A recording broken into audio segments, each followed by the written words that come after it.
ശ്രീഹരേ നമ. പീതാംബരം കരവിരാജിതചക്രശംഖകൗമോദഗീ സരസിജം കരുണാസമുദ്രം രാധാസഹായമതിസുന്ദരമന്ദഹാസം വാതാലയേശമനിശം ഹൃദി ഭാവയാമി. ശ്രീ ഗുരുവായൂരപ്പ ശരണം. ഹരേ ശംബരേശ.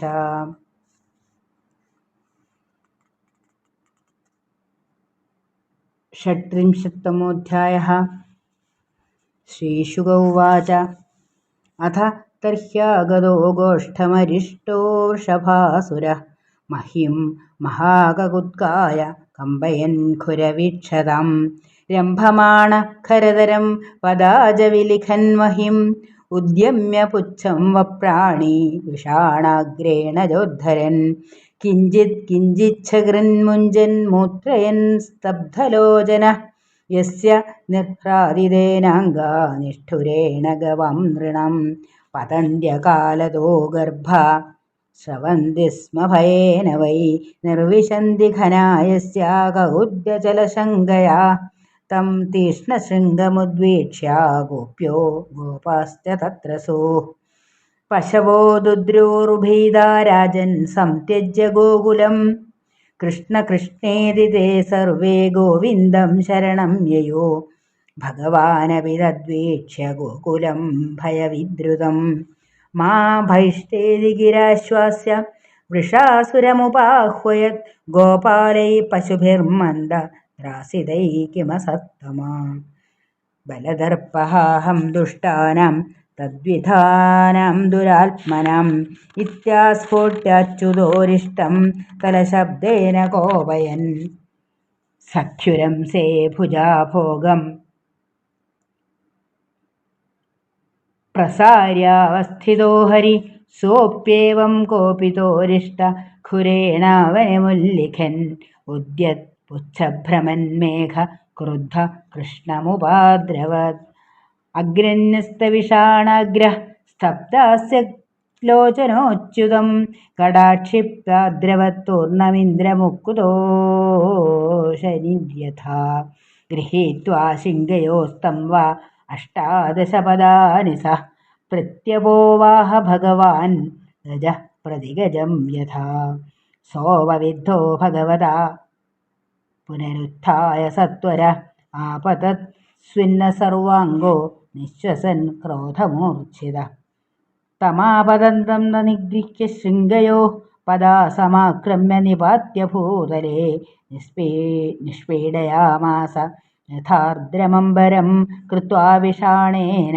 जघानसोपतत् असृग्वमन् मूत्रशकृत् समुत्सृजन् क्षिपंश्च पादानवस्थितेक्षण जगामकृच्छ्रं निर्देरथक्षयं पुष्पैः किरन्दो हरिमीडिरे सुराः एवं ककुद्मिनं हत्वा स्तूयमानः स्वजातिभिः विवेशगोष्ठं सबलो गोपीनां नयनोत्सवः अरिष्टे निहते दैत्ये कृष्णेनाद्भुतकर्मणा कंसायाथाह भगवान् नारदो देवदर्शनः यशोदाया सुतां कन्यां देवक्याः कृष्णमेव च रामं च रोहिणीपुत्रं वसुदेवेन बिभ्यता न्यस्तौ स्वमित्रे नन्दे वै याभ्यां ते पुरुषा हता निशम्य तद्भोजपदि कोपात् प्रचलितेन्द्रिय निषादमसिमादत्त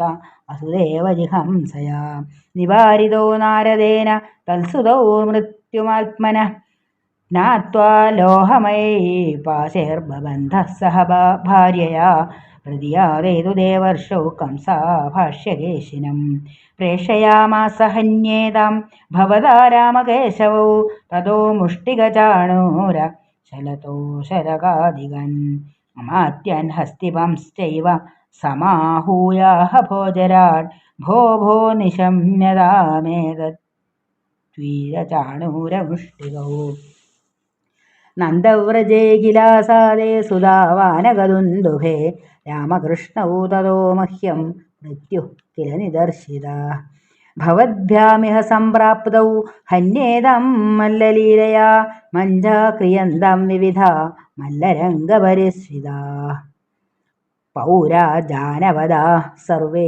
പശ്യന്തു സ്വൈരസംയുഗം മഹാമാത്രത്വയാ ഭദ്ര രംഗദ്വാരുപനീയതാം ദ്യുവഃ കുവലയാ പീഡോ ജഹിതേന മമാഹിതൗ ആരഭ്യതം ധനുര്യാഗശ്ചതുർദശ്യം യഥാവിധി വിശസന്തു പശൂന്മേധ്യാൻ ഭൂതരാജായ മീഢുഷേ ഇത്യാജ്ഞാപ്യാർത്ഥതന്ത്രജ്ഞ ആഹൂയയതു പുങ്കവം ഗൃഹീത്വാ പാണിനാ പാണിം തതോ അക്രൂരമുവാച ഭോ ഭോ ദാനപദേ മഹ്യം കൃതം മൈത്രമാതൃത നാന്യസ്ത്വത്തോ ഹിതതമോ വിദ്യതേ ഭോജവൃഷ്ണിഷു അതസ്ത്വാമാശ്രിത സൗമ്യ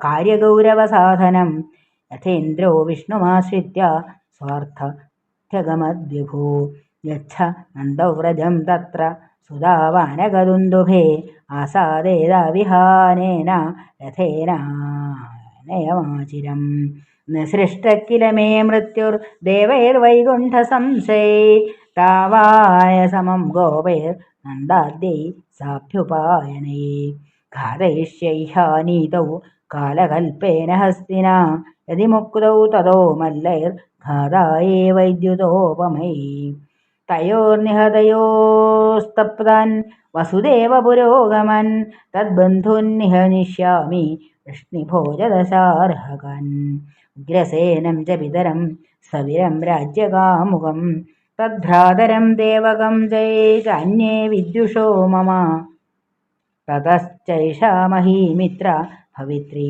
നഷ്ടകണ്ഡക ജരാസന്ധോ മമ ഗുരു ദ്വിവിധോ ദൈതഃ സഖ ശംബരോ നരകോ ബാണോ മയ്യേവ കൃതസൗഹൃദാ തൈരഹം സുരപക്ഷീയാൻ ഹത്വാ ഭോക്ഷ്യേ മഹീം നൃപാൻ ഏതജ്ഞാത്വാ ക്ഷിപ്രം രാമകൃഷ്ണാ വിഹാർഭഗൗ ധനുർമഖനിരീക്ഷാർത്ഥം ദ്രഷ്ടും യദുപുരശ്രിയം അക്രൂര ഉവാച രാജന്മനീഷിതം സദൃക് തവ സ്വാവദ്യമാർജനം സിദ്ധ്യോ സമം കുര്യാദ് ദൈവം ഹി ഫലസാധനം മനോരഥാൻ കരോത്യുച്ചൈർജനോ ദൈവഹതാനപി യുജ്യതേ ഹർഷശോകാഭ്യാം തഥാപ്യം കരോമി തേ ശ്രീശുവാച ഏവമാദിശ്യ ചാക്രൂരം മന്ത്രിണശ്ച വിസൃജ്യ സ പ്രവിവേശ ഗൃഹം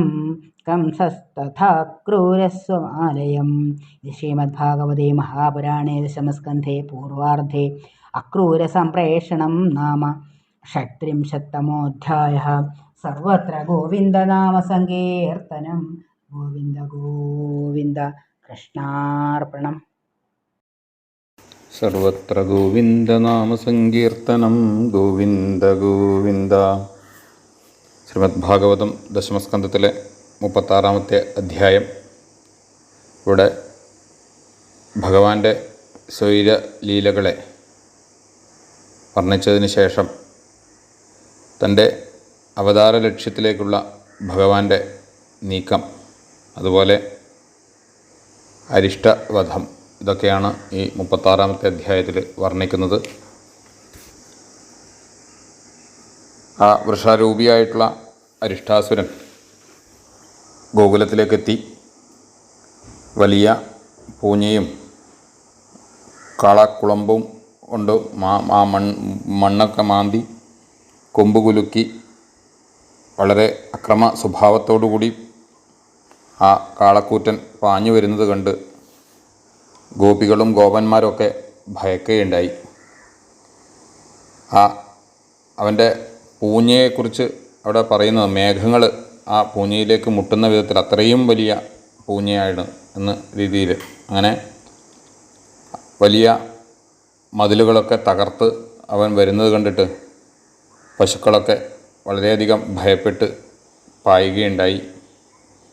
ഗോപന്മാരൊക്കെ ഭയന്ന് വിറച്ച് കൃഷ്ണ കൃഷ്ണേതി തേ സർവേ ഗോവിന്ദം ശരണം യയു ഭഗവാനവിദദ്വീക്ഷ്യ ഗോകുലം ഭയവിദ്രുതം.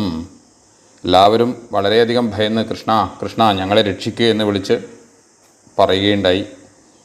അങ്ങനെ കൃഷ്ണൻ വന്ന് അവരോട് പേടിക്കേണ്ട, എന്ന് പറഞ്ഞ് അവരെ ആശ്വസിപ്പിച്ചു. പിന്നീട് വൃഷഭരൂപിയായിട്ടുള്ള അരിഷ്ടാസുരനോട് എന്തിനാണ് എല്ലാവരെയും പേടിപ്പിക്കുന്നത്? അവരല്ലോ, ഞാനല്ലേ ലക്ഷ്യം, എങ്കിലും എൻ്റെ അടുത്തേക്ക് തന്നെ വരൂ എന്ന് പറഞ്ഞ് അവനെ തൻ്റെ അടുത്തേക്ക് ക്ഷണിക്കുക. അവനെ പലതും പറഞ്ഞ് ദേഷ്യം പിടിപ്പിച്ച് അവനാവട്ടെ ആ കാലുകൊണ്ട് നിലത്ത് മാന്തി വാലുകൊക്കി കൊമ്പ് കുലുക്കി ആ ഭഗവാന്റെ നേരെ പാഞ്ഞെടുക്കുകയുണ്ടായി. ക്ഷണത്തിൽ ആ കൊമ്പ് രണ്ടിലും പിടിച്ച് ഭഗവാൻ അവനെ ദൂരേക്ക് എടുത്തെറിഞ്ഞു. അവൻ അവിടെ നിന്ന് വീണ്ടും എഴുന്നേറ്റ് കൃഷ്ണൻ്റെ അടുത്തേക്ക് പാഞ്ഞെടുത്തു. വീണ്ടും അവൻ്റെ കൊമ്പുകളിൽ പിടിച്ച് നിലത്തിട്ടടിച്ചു.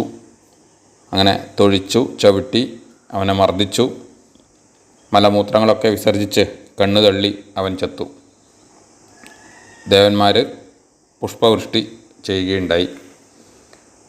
അരിഷ്ടാസുരനെ വധിച്ചിട്ട് കൃഷ്ണൻ ഗോപസ്ത്രീകൾക്ക് വളരെയധികം സന്തോഷം നൽകിക്കൊണ്ട് ആ ഗോകുലത്തിലേക്ക് തിരിച്ചെത്തുകയുണ്ടായി.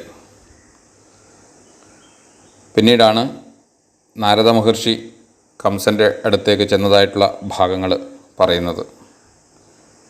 ആ കംസൻ്റെ അടുത്തെത്തിയ നാരദ മഹർഷി ദേവകിയുടെ കന്യക യശോദാപുത്രിയായിരുന്നു എന്നും, അതുപോലെ യശോദയുടെ കൃഷ്ണനും രോഹിണിയുടെ രാമനും ദേവകിയുടെ പുത്രന്മാരാണെന്നും, ഭയപ്പെട്ട വസുദേവൻ അവരെ തൻ്റെ സുഹൃത്തിൻ്റെ അടുത്ത് കൊണ്ടുപോയി പാർപ്പിച്ചതാണെന്നൊക്കെയുള്ള കാര്യങ്ങൾ കംസനെ അറിയിക്കുകയുണ്ടായി. അതുപോലെ നിൻ്റെ ആൾക്കാരെയൊക്കെ കൊന്നത് ഈ കുട്ടികളാണ് എന്നും പറയുകയുണ്ടായി. അങ്ങനെ കംസന് ഇത് കേട്ടപ്പോൾ വളരെയധികം ദേഷ്യമുണ്ടായി. കംസൻ ഉടനെ ആ വസുദേവരെ കൊല്ലാൻ വേണ്ടിയിട്ട് വാളെടുത്തു.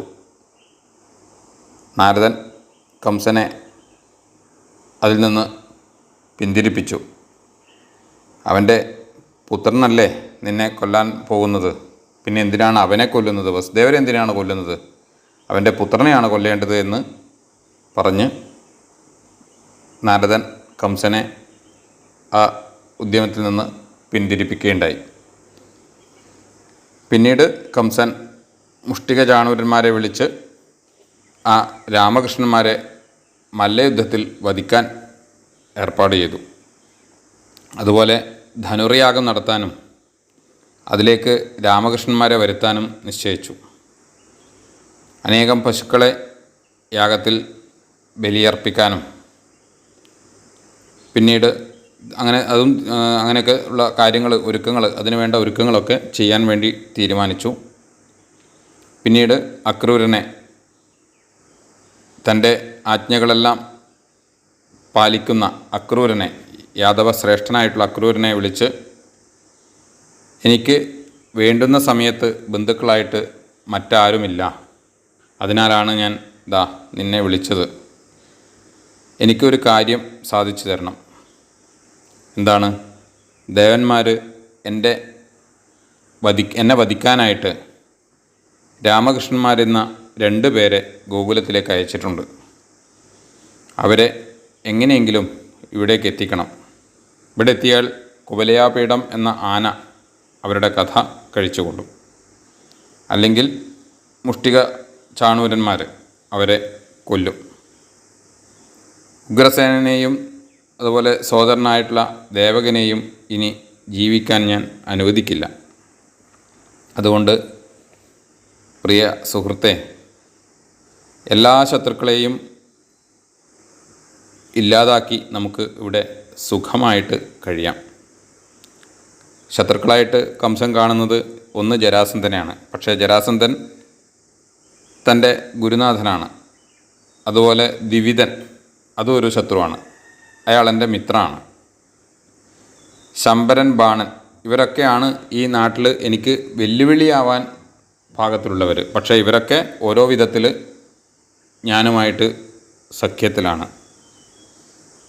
ശമ്പരനായാലും ബാണനായാലും ഇവരൊക്കെ നമ്മോട് ഇപ്പോൾ മമതയോടുകൂടി ജീവിക്കുന്നവരാണ്. അവരൊരുമിച്ച് ദേവപക്ഷക്കാരായിട്ടുള്ള രാജാക്കന്മാരെ ജയിച്ച് നമുക്ക് ഇവിടെ സാർവഭൗമനായിട്ട് വാഴാൻ വേണ്ടിയിട്ട് സാധിക്കും. അതുകൊണ്ട് എങ്ങനെയും ഈ ഇവിടെ നടക്കുന്നതായിട്ടുള്ള ആ യാഗത്തിലേക്ക് എന്തെങ്കിലും സൂത്രം പറഞ്ഞ് ആ ബാലന്മാരെ, രാമനെയും ശ്രീകൃഷ്ണനെയും ഇവിടത്തേക്ക് എത്തിക്കണം. കാരണം അവർ നാട്ടിൽ ജീവിക്കുന്ന അവർക്ക് ഇങ്ങനെയുള്ള ആഘോഷങ്ങളൊക്കെ കാണാൻ വേണ്ടിയിട്ട് വലിയ സന്തോഷമുണ്ടാവും. അതുകൊണ്ട് അവരെ ഏത് വിധത്തിലും ഇവിടത്തേക്ക് എത്തിക്കണം എന്ന് പറയുകയുണ്ടായി. അങ്ങനെ ആ ഒരു ഉദ്യമം ചെയ്യാൻ വേണ്ടിയിട്ട് അക്രൂരൻ കംസൻ്റെ ആജ്ഞ അനുസരിക്കുകയാണ്. പക്ഷേ കംസനവിടെ ചെറിയൊരു ഉപദേശം അക്രൂരനവിടെ കംസന് ചെറിയൊരു ഉപദേശം നൽകുന്നുണ്ട്. രാജന്മനീഷിതം സമ്യക് തവ സ്വാവദ്യമാർജനം സിദ്ധ്യസിദ്ധ്യോ സമം കുര്യാദ് ദൈവം ഹി ഫലഭാവനം. കാരണം ഏതൊരു പ്രവൃത്തിയുടെയും ഫലം ഈശ്വരാധീനമാണ്. അതുകൊണ്ട് അങ്ങയുടെ മരണത്തെ തടുക്കുക എന്ന ആ ഒരു വിചാരം നല്ലതാണ്. പക്ഷേ അതിൽ അമിതമായിട്ട് ആഗ്രഹിക്കരുത്. ആ ഒരു ഫലം തന്നെ തനിക്ക് ഇപ്പം എന്നെക്കൊണ്ട് ആ രാമകൃഷ്ണന്മാരെ ഇവിടെ വരുത്തിച്ചാൽ അങ്ങയുടെ മരണം ഇല്ലാതാകും എന്ന് ഉറപ്പിച്ച് വിശ്വസിക്കരുത്. കാരണം അതിൻ്റെ ഫലം അത് ലഭിക്കേണ്ടത് ദൈവാധീനം കൊണ്ടാണ്. ഫലത്തിൻ്റെ ആ സിദ്ധിയിലും അസിദ്ധിയിലും ആ മനുഷ്യർ ആ മനസ്സിനെ ഒരേ ഭാവത്തിൽ നിലനിർത്തണം. മനോരഥാൻ കരോത്യുച്ചേർജനോ ദൈവഹദാനപി യുജ്യതേ ഹർഷശോകാഭ്യം തഥാപ്യാജ്ഞം കരോമിതേ. ആ ലാഭാലാഭങ്ങളെ അനുഭവിക്കാൻ ഉള്ള ആ ചിന്തകൾ അത് ജനങ്ങൾക്ക് ഉണ്ടാകും.